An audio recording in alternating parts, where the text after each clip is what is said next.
윤상호 본부장님은 한국해양진흥공사의 초대 기획조정실장으로 기관의 조직, 재무, 기획 등 기틀을 마련한 역할을 하셨고, 최근엔 사업운용본부장으로서 우리나라 선대의 친환경 전환, 국내 터미널과 물류기지와 같은 항만 물류 인프라 확보를 위한 그 금융사업 확대 등을 통해서 우리나라를 해양 물류 강국으로 만들기 위한 정책 및 사업 이행에 힘쓰고 계십니다. 무대 위로 모셔서 발표를 듣도록 하겠습니다.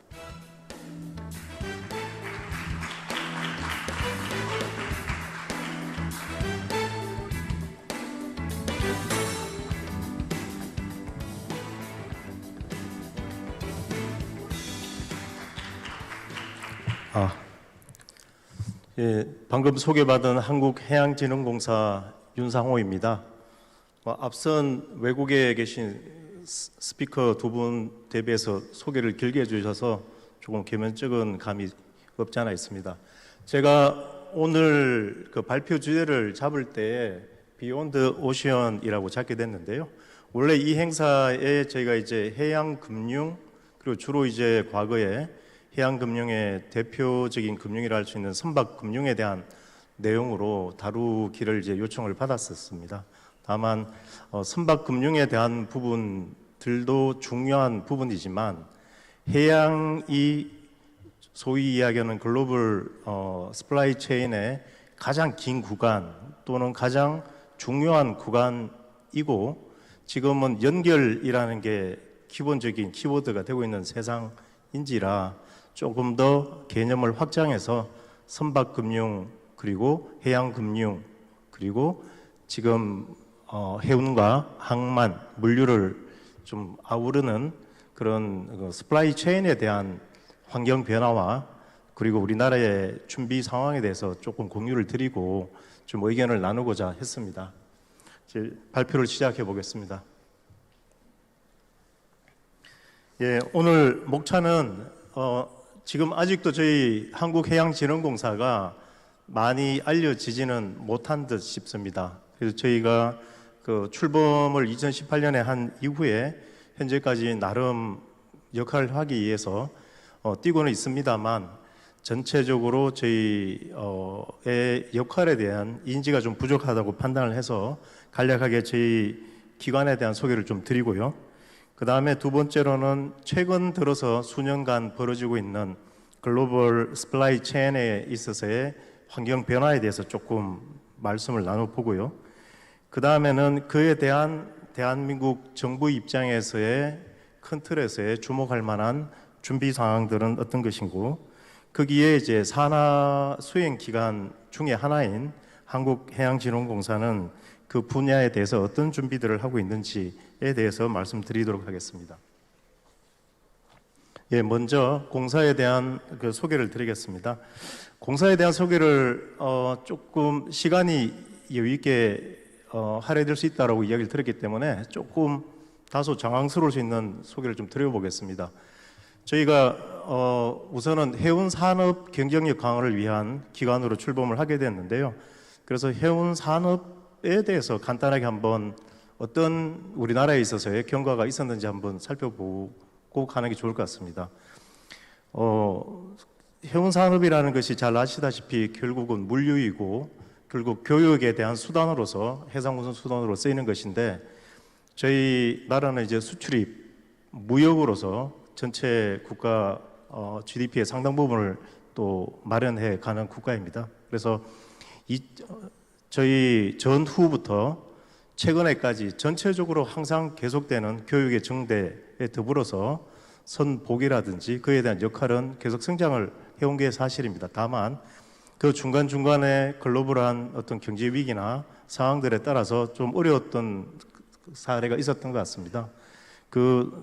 처음으로 좀 생각을 할 수 있는 게 1980년대 중반에 2차 원유파동, 79년도에 있었던 원유파동의 영향으로 불경기 여파로 인해서 80년대 중반에 산업 합리화를 통해서 저희 나라 국적 해운 선사들에 대한 구조조정이 한번 일어났던 게 좀 주목할 만한 것 같고요. 그리고 90년대 들어서도 지속적으로 세계 경제 성장도 했고 저희도 그에 맞춰서 전반적인 해운 산업도 성장을 해왔던 것 같습니다. 특히나 중국이 90년대 초중반에 WTO 가입을 하면서부터는 아주 상당한 교육 물량이 중국을 위시한 아시아에서 미국이나 유럽 쪽으로 상당한 물동량이 증가했고 그에 따른 해운 산업의 성장은 좀 눈부시게 빠르게 갔다라고 볼 수 있는 것 같고요. 다만 98년에 IMF 있었고 그에 대한 여파로 2000년대 초로 기억이 됩니다. 2001년에 제 기억으로는 대한민국의 큰 컨테이너 선사 중에 하나인 조양상선이 파산을 했던 기억을 가지고 있고요. 그 이후에 다시 2002년 3년 이후부터 2007, 8년 그 리만 브러더스 사태 금융위기가 오기 전까지 또 다시 한번 대부흥기를 해운 산업을 맞게 되고 상당하게 그 선사들이 인조를 좀 한 걸로 보여집니다. 다만 그 금융위기 이후에 2010년대 초반부터 해서 거의 최근 코로나 상황 그러니까 20년 상반기까지 긴 기간 동안의 불황이 이어지면서 이 해운 산업의 선사들의 부침이 생겼습니다. 이 가운데 여러분들 기억하시는 한진해운이 2017년 2월에 파산을 하게 됩니다. 좀 장황하게 제가 설명을 드렸는데요. 이 이야기를 드린 것은 해운 산업이 전반적으로 긴 세월 성장을 한 듯 보이지만 그 사이사이에 큰 부침이 있었고 전 세계 해운 선사들 가운데 그렇게 파산을 한 선사는 거의 없었던 것 같습니다. 어려워지면 멀지를 하거나 이렇게 했지 파산하고 사라지지는 않았는데 유일하게 저희 국적선사인 조양상선 그리고 한진해운이 역사를 뒤로하고 사라져버린 상황입니다. 자, 이런 상황에서 저희 대한민국 정부는 이 해운 산업이 우리나라 수출입 산업이나 또는 자체적인 외화벌이에 상당한 역할을 하는 서비스 산업이기 때문에 이에 대한 재건 또는 경쟁력을 갖추기 위한 고민을 하고 그에 대한 결과물이 저희 기관이 만들어지게 됩니다. 그래서 한국해양진흥공사는 한진해운 사태 이후에 대한민국 그 해운 산업의 경쟁력 그리고 지속 가능성을 담보하고 하기 위해서 이제 만들어졌다라고 말씀드리고요. 그 이후에 2018년 7월에 출범을 해서 현재까지 저희가 어느 정도의 그 시장에 영향을 미치고 있는지에 대해 설명을 잠깐 드리겠습니다. 약 6년 정도 지났는데요. 6년 동안 저희가 원화 기준으로 약 11조 US 달러로 84억 불에 대한 마켓 투자 또는 보정에 대한 엑스포저를 만들어냈습니다. 이 부분은 지금 현재 대한민국 해운협회에 지금 소속이 되어 있는 선사가 원양 선사가 대략 한 160개 정도 되고 있는데 이 가운데 약 한 80%를 상회하는 132개 해운 선사 또는 물류 기업에 대한 지원이 되었고요. 선박 척수로는 323척 그리고 로지스틱 관련된 포트나 물류 시설물에 대한 투자는 현재까지 한 10건 정도 진행이 됐습니다. 이에 대한 비중은 선박 금융에 대한 비중이 전체 공사가 만드는 엑스포저의 약 한 60% 그리고 HMM을 비롯한 몇몇 선사들이 그 과거 6년 동안 재무적으로 어려웠을 때에 유동성 공급을 위해서 약 한 23%의 지원이 있었고 오늘 주된 화두가 될 포트와 로지스틱스 부문에선 현재까지 좀 미약합니다. 4% 그리고 아더스의 12%는 컨테이너 박스를 포함한 저희 해운산업 관련 유관 자산에 대한 투자가 이루어졌습니다. 여기서 저희 회사에 대한 성과를 잠깐 말씀드렸는데요. 이왕에 기회가 되는 김에 최근에 저희 공사에는 리서치를 하는 조직이 또 별도로 있습니다. 저희 리서치를 하는 조직이 있고 저희 공사에 선박 금융을 하는 담당 RM들이 있는데 코업을 해서 3년째 대한민국 선사들이 선박 관계되는 금융에 대한 현황 자료들을 수집을 하고 모으고 분석을 하고 있습니다. 그래서 가장 최근에 저희가 정리가 된 내용이 21년, 22년, 23년 3년간 23년 말 기준으로 누적된 자료와 그리고 23년 당해년도의 자료를 개략적으로 지금 분석 정리를 좀 한 바가 있는데요. 조금만 소개를 드리면 23년 말 기준 대한민국 대상을 먼저 말씀드려야겠습니다. 대상은 전체 척수로는 1,000척이 좀 넘는 누적 금융이 이루어진 선박이고요. 대상 선사로는 107개 선사입니다. 그래서 이 부분은 토니지 기준으로 전체 한 90% 이상을 차지하는 선복에 대한 선박금융 자료로 이해를 하시면 될 것 같고요. 그래서 전반적인 추세를 이해하는 데 있어서는 유의성이 있다라고 생각하시면 좋을 것 같습니다.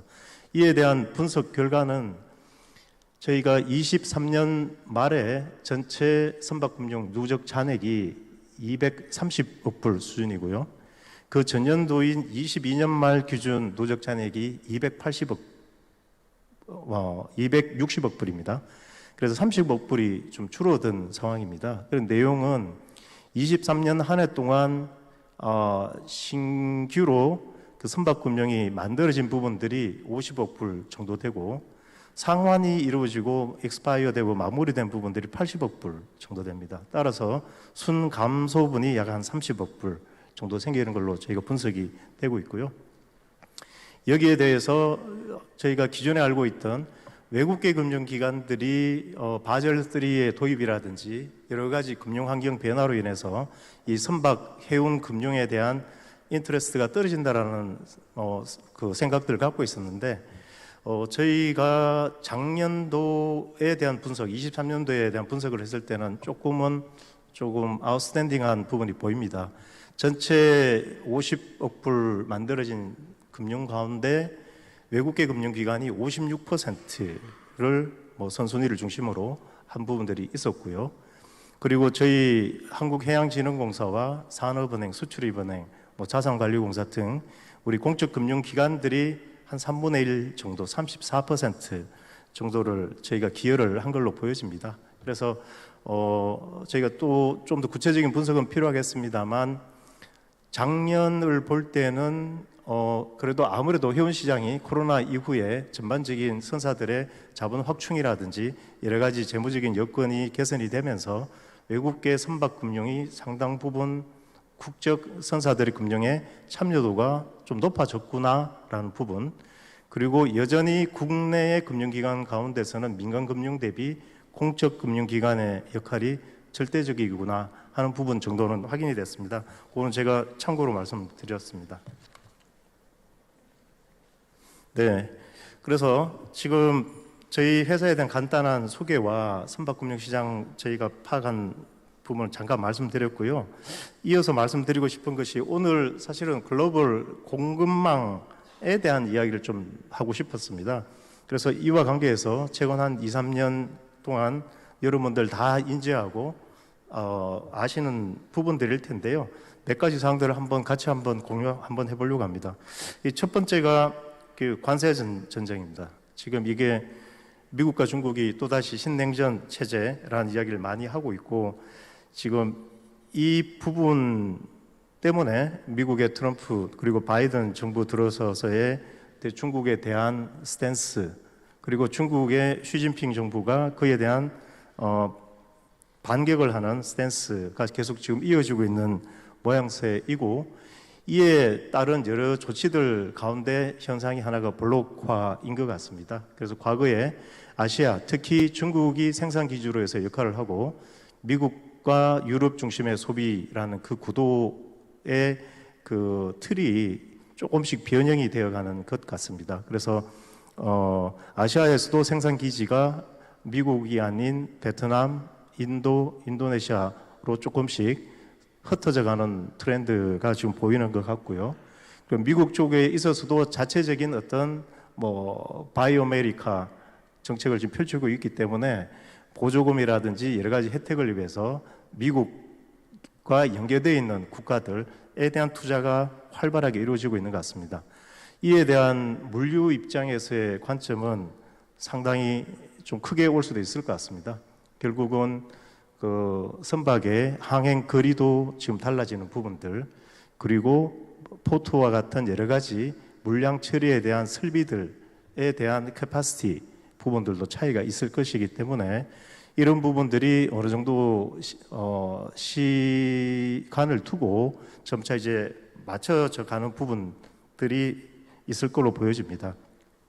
두 번째는 이제 전쟁이고요. 전쟁은 뭐 러시아 우크라이나 전쟁 거의 뭐 한 2년 동안 지속되고 있고, 최근에는 이스라엘 하마스로의 사태로 인해서 잘 아시는 바와 같이 홍해 사태, 그리고 수에즈 운하가 막히는 상황, 이에 대한 물류에 대한 영향도는 좀 지대하게 나오는 것 같습니다.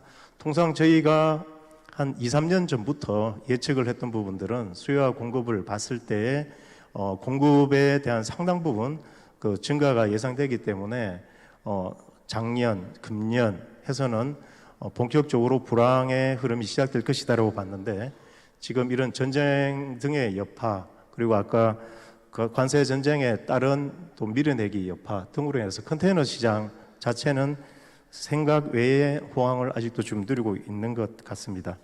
그리고 이제 세 번째가 코비드 19이고요. 여기는 뭐 특별히 더 크게 언급은 하지 않겠습니다. 다만 이게 특히 컨테이너 비즈니스에 있어서의 공급이라는 게 단순히 선박이 아니고 컨테이너 박스의 회전율이라는 것을 여실히 보여준 사례가 된 것 같습니다. 즉, 그 물류 체인 사슬에 있는 여러 노드에 있어서 어느 한 곳만 병목이 생기면 전체적인 흐름에 문제가 되고, 그 흐름의 문제가 회전의 속도에 영향을 주게 되면 그것이 선박은 충분하더라도 박스를 갖지 못하면 물건을 실을 수 없기 때문에 그것이 저희 시장 상황에 크게 영향을 준다는 것을 한번 또 레슨으로 갖게 된 계기였습니다.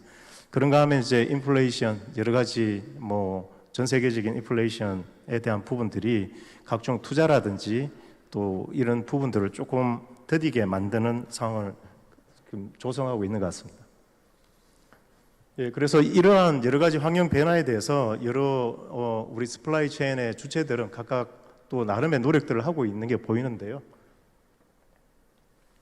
일단 먼저 메이커들입니다. 제조업체들의 변화는 아까 제가 말씀드린 바와 같이 미국에 있어서의 바이 아메리카 정책, 그리고 이것이 바이든 정부 들어서는 실질적인 조직화 또는 실질적인 레귤레이션이 돼서 집행이 되고 있는 부분들이 있다 보니 이게 강력한 변화의 수단이 되고 있고, 거기에 따라서 저희 아래 박스에 있는 한국계 주요 제조 기업들도 미국 또는 뭐 유럽 쪽에 동유럽입니다. 특히 이쪽에 투자를 좀 서두르는 모습이 보이고 있습니다.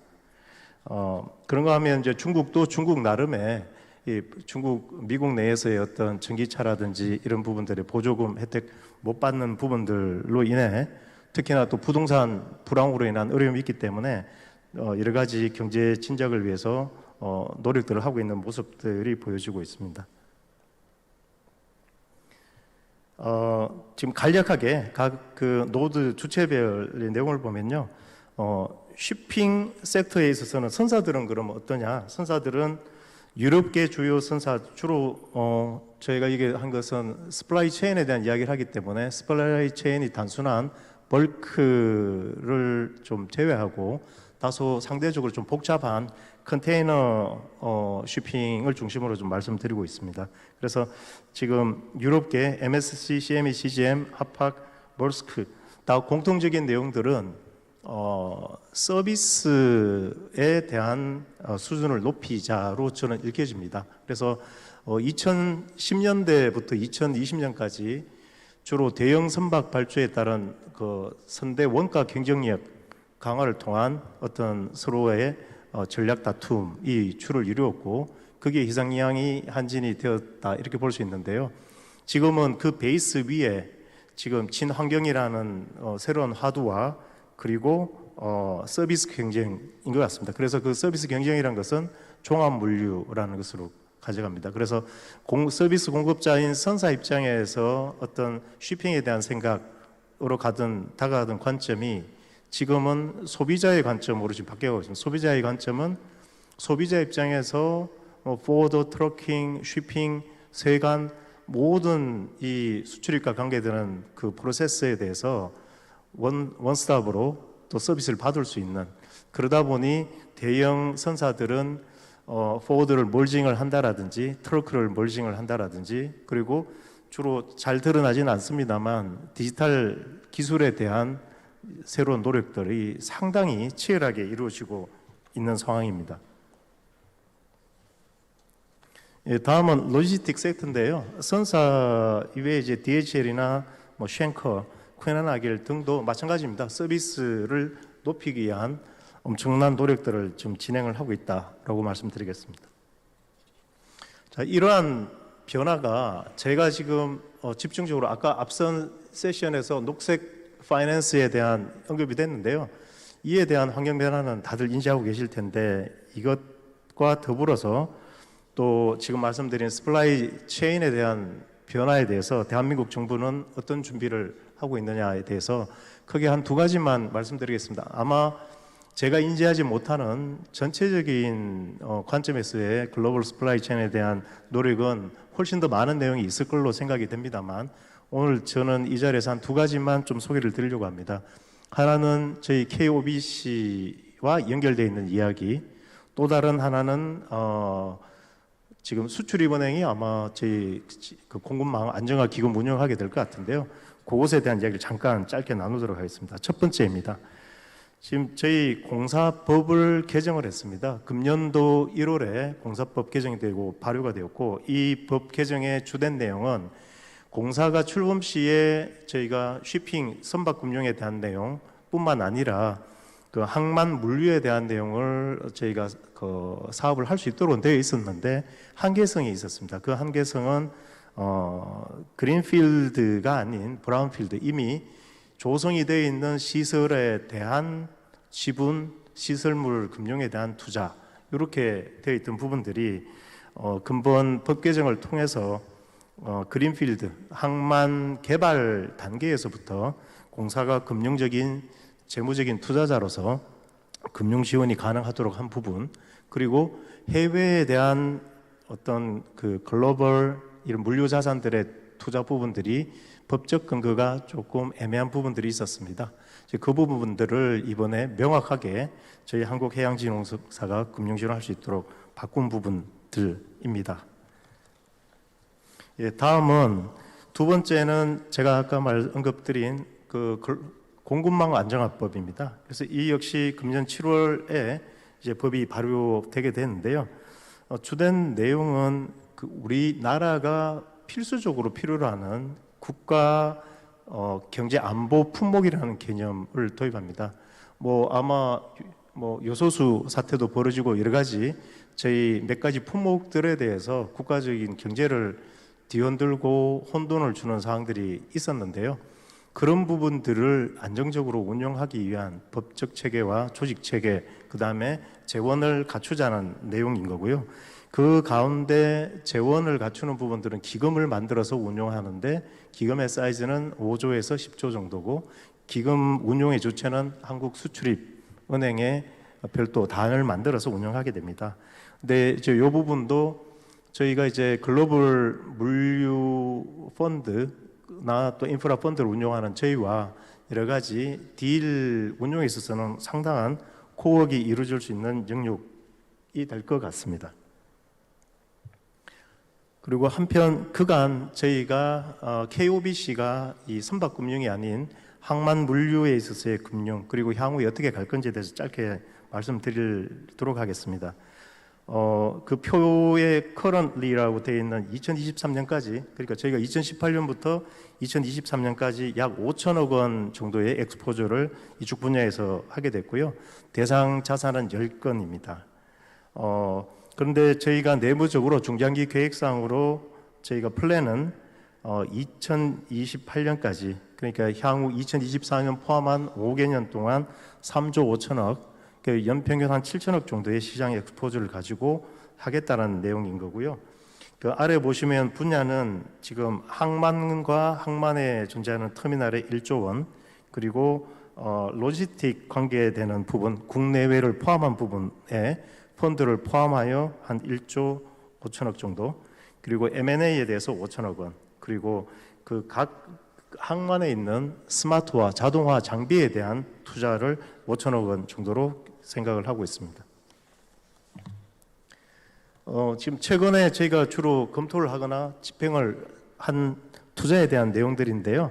뭐 첫 번째 크레인이 보이는 부분들은 지금 부산 신항에 최근에 개장을 했죠. 2-5단계 동원 터미널 DGT에 대한 자동화, 벤처리 크레인 등 장비 금융을 저희가 했고요. 그리고 이제 부산, 광양, 그리고 울산, 인천 4대 항만공사가 있는 항만 배후단지에 물류센터, 물류시설물에 대한 금융 지원 진행을 한 부분, 재금융을 포함해서 이미 진행한 부분 실적이 있고 또 현재 검토 중인 내용들이 있습니다. 그리고 세 번째 좌측 아래의 그림은 저희가 국내 모 유수 물류 기업과 미국의 지금 세 개 지역의 물류센터 개발하는 프로젝트에 참여를 하고 있고요. 네 번째 우측 하단 그림은 이제 뭐 요거는 뭐 한 재작년 정도인 것 같습니다. 울산에 있는 우리 터미널의 재금융의 한 사례입니다.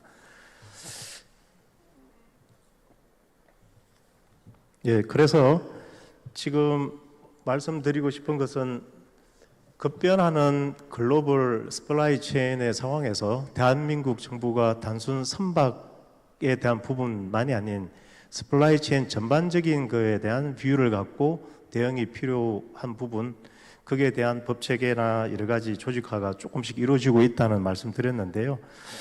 특히 그 중요한 역할을 저희 한국해양진흥공사가 해야지 될 것으로 저희는 생각을 하고 있습니다. 왜냐하면 타 공적 금융 기관은 잘 아시다시피 전체 인더스트리를 아우르는 좀 거대 또는 포괄적인 사업 영역을 가지고 있는 반면에 저희 한국해양진흥공사는 해운과 항만과 물류, 소위 이쪽 스플라이 체인에 관계되는 에셋과 관계되는 쪽으로 집중이 되어 있다 보니 아무래도 저희가 조금 더 코어의 역할을 해나가는 것이 필요하지 않냐는 생각은 가지고 있습니다. 그래서 저희가 지금 현재 포커싱 하고 있는 부분들은 일단은 크게 항만 터미널의 게이트웨이에 대한 개발 부분을 좀 집중을 해보자입니다. 이게 이제 컨테이너 터미널일 수도 있고 벌크 쪽으로 보면 곡물 터미널에 대한 확보일 수 있습니다. 그래서 여기에 대해서도 저희가 집중적으로 지금 발로 뛰면서 검토를 하고 있고요. 두 번째 화두는 역시나 이제 에코입니다. 친환경이고 지금 현재 뭐 여수에 가게 되면 여수 묘도의 LNG 허브 터미널이라는 거의 지금 1조 4천억 원 규모의 대규모 사업이 지금 실질적으로 진행이 되고 있고요. 이 부분이 저장 시설, 부두 그리고 여기에 벙커링하는 선박 대규모로 아마 투자가 진행이 될 텐데 여기에도 저희 공사가 지금 같이 역할을 지금 하는 쪽으로 검토를 진행하고 있습니다. 그리고 이제 스마트 테크놀로지 쪽으로는 지금 결국 터미널 자동화에 대한 부분, 설비에 대한 금융, 그리고 또 마지막에 휴먼 리소스라고 제 한 부분이 있는데요. 이게 참 제일 손에 안 와닿으면서 어려운 부분인데 꼭 필요한 부분인 것 같습니다. 최근에 저희 해운 항만 물류의 큰 하도 중에 하나가 휴먼인 것 같습니다. 배에 탈 선원이 부족하고 항만에서 일할 전문 어떤 항만 전문가들이 부족하고 뭐 다들 그런 상황입니다. 심지어는 그와 관계된 IT 개발 인력도 좀 부족하다. 그래서 제가 최근에 여러 모임이나 컨퍼런스를 가게 되면 최근에 집중적으로 듣게 되는 건 사람에 대한 이야기, 전문 인력에 대한 이야기가 나오는 것 같습니다. 그래서 여기에 대해서도 어떤 형식이든 저희 한국해양진흥공사가 좀 역할을 할 수 있도록 노력을 해야 되겠다는 생각을 하고 있고요. 아래 좌측 박스에 보시면 퍼블릭 섹터라고 불리는 공적인 역할에 대한 고민, 저희 KOBC 이외에 지금 카인드 LH와 함께 지금 유럽 쪽에 지금 검토 중인 투자 검토하고 있는 부분들 또는 코트라나 코스메스 또는 KDB 캐심 해서 저희가 중국이나 이런 강대국 대비해서 보면 전체적인 투자에 대한 사이즈 또는 사이즈를 결정짓는 기본이 되는 물량이 근본 좀 작은 게 현실입니다. 그러다 보니 그 부분을 과감하게 지르는 부분들이 좀 쉽지 않고 해서 저희 생각은 한국해양진흥공사 혼자만의 역량이나 그런 도저히 불가한 인프라에 대한 부분이기 때문에 이 부분을 우리 뭐 산업은행, 캠코, 수출입은행 등이 어떻게 잘 협업을 해서 국가적으로 필요한 어떤 그 SPL 관계되는 자산들을 확보할 것인지에 대한 협업과 지원이 필요하다고 보고 있고요. 우측의 박스에는 프라이빗 섹터, 이게 공적 영역에서 다 할 수가 없을 것 같습니다. 해소도 안 되고, 왜냐하면 그 모든 투자의 중심에는 사업성이라는 것이 필요하고, 그 사업성의 핵심은 물동량이고, 그 물동량은 해운 기업들 또는 물류 기업들이 가지고 가기 때문에 그들과의 커뮤니케이션, 협업에 대한 고민이 필요하다고 보고 있고, 앞서 말씀드린 공적금융기관들이 어느 정도 협업이 되게 되면 조금 불완전한 요소에 대한 커버가 생기게 되면 민간 프라이빗 파이낸스 섹터에서도 충분히 참여가 가능할 수 있다고 보여져서 공적금융 쪽에서 마중물 역할을 충실을 하면 민간과 퍼블릭이 공통적으로, 그리고 공공에서도 한 개, 두 개의 기관이 아닌 전체 기관이 좀 협업을 하는 것을 좀 사운드하게, 좀 솔리드하게 만들어가는 부분들이 굉장히 필요하다고 보고 있습니다. 그래서 여기에 대한 논의는 숙제로서 저희 관련 주관기관들로 계속 해나갈 생각입니다. 이상으로 저희 발표를 마치겠습니다. 경청해 주셔서 감사합니다. 네.